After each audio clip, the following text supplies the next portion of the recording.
Proportional editing is super useful, but also super underutilized. Let's break down everything you need to know about it.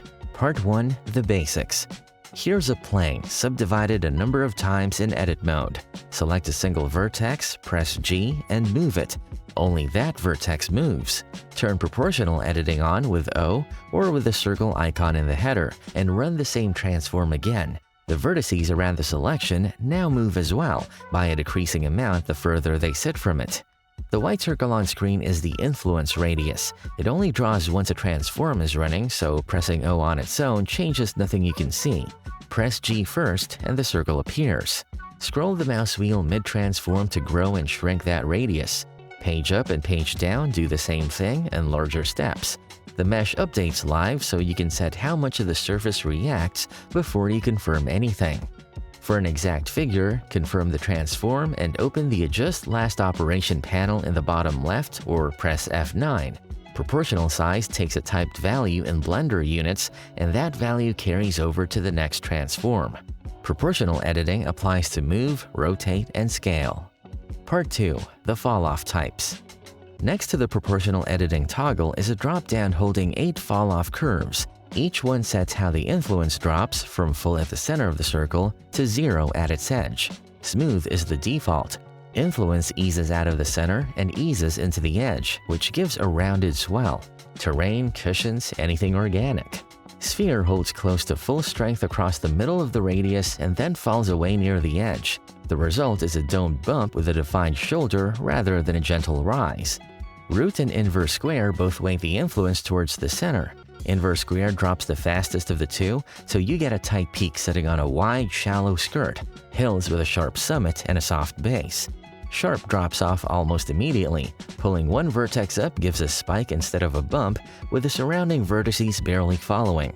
Thorns, spikes, cloth pin at a point. Linear runs from full influence at the center to 0 at the edge in a straight line. One vertex pulled up gives a cone with flat slides. Use it when you want a slope rather than a curve. Constant applies the same influence to everything inside the radius. Nothing tapers. It behaves as a soft radius selection, so you can shaft a section of a mesh without deforming the geometry at the edges of that section. Random assigns every vertex in the radius its own random influence instead of a blend. Select one vertex, set a wide radius, switch to random, and move it up. Every vertex inside that circle offsets by a different amount, which puts noise straight into the surface. That's a rock or roughed-up terrain with no modifier and no texture. Each new transform rolls fresh values, so cancel with right-click and run it again for a different result. Shift-O cycles the list without opening the drop-down. The fall-off type is shared across modes and editors, so whatever you leave it set to carries over to the next place you use it. Part 3. Connected Only. By default, the fall-off is measured as straight-line distance through 3D space. On this mesh, pulling this vertex up with a wide radius also drags the geometry on the other side of the gap, because that geometry sits close in space even though it belongs to a separate part of the model. Connected Only changes the measurement. Turn it on in the proportional editing drop-down in the header or press Alt-O. Blender then measures distance along the edges of the mesh, walking outwards from the selection across connected geometry. Anything that isn't linked to the selection by an unbroken run of edges takes no influence at all, however close it sits. Use it on anything with limbs, folds, or overlapping parts.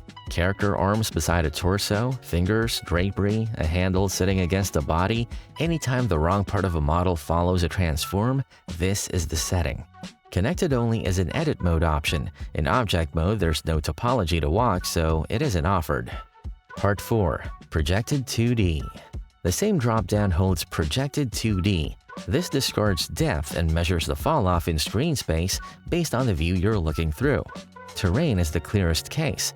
Go to top view with this on, and the height of your existing hills stops feeding into the distance. A vertex on a peak and a vertex in a valley take the same influence as long as they sit the same distance apart on screen. Without it, height you've already sculpted skews the fall-off, and the edits get harder to control the rougher the surface gets. The measurement follows the viewport, so orbiting changes which geometry falls inside the radius. Quickly, before moving on to the next one, I've put together an ebook with 100 Blender techniques, including all the ones covered in this video. You can find the link in the description. Part 5. It's not just move. Rotate and scale takes the fall off as well. Select the top face of a cylinder, turn proportional editing on, and rotate around the length of the shape. The rotation falls off down the mesh, so the sections below turn by decreasing amounts and the whole cylinder twists. Horns, tentacles, twisted metal, folds in fabric. Select an edge loop around a cylinder and scale it outwards with proportional editing on. The loop expands, the loops above and below expand by less, and the shape swells instead of stepping. Scale inwards for a waist. One operation puts a bulge in a pipe or narrows a section of a limb. The pivot point applies as normal, so switching between median point, 3D cursor, and individual origins changes what the fall-off builds around. Axis constraints work too. Press G then Z to raise a soft dome straight up, or R then Y to twist around a single axis. Extrude takes it, and so does shrink fatten on Alt-S. Push a face out with proportional editing on, and the surrounding surface eases into the new position instead of leaving a hard ridge around the edge. Part 6. Your selection changes everything. The fall-off radiates from the whole selection, not from one vertex. Distance is measured to the nearest selected element, so every element you add changes the shape of this result. Select an edge loop with Alt-click and pull it with proportional editing on.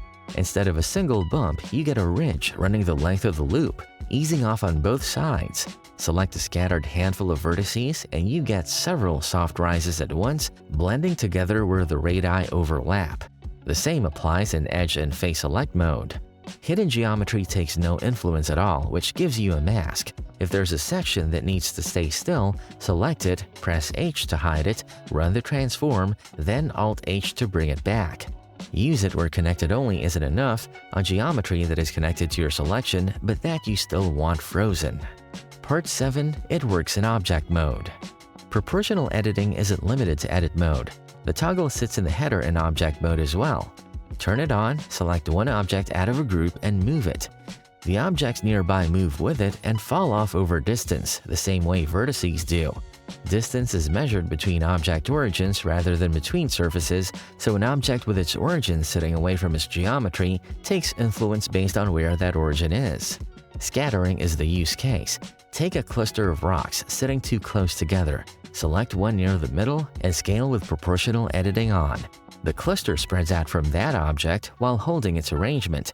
The same applies to thinning a crowd, spreading a pile of debris, or bending a straight row of objects into a curve with a rotation. All 8 fall-off types are available here. Random and object mode scatters, take a grid of objects, scale slightly with random on, and the spacing breaks up across the whole grid. Part 8. The 2 editors.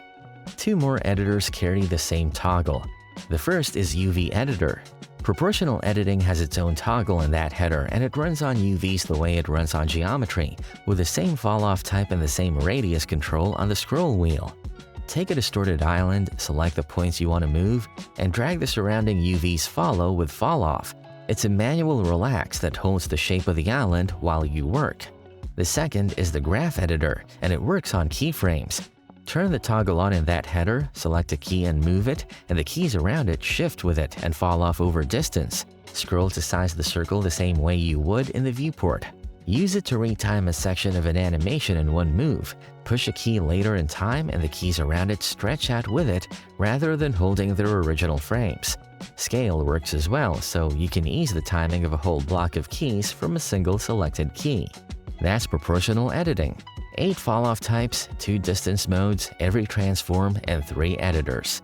If you want 100 more Blender techniques like these, you can find them in my ebook using the link in the description.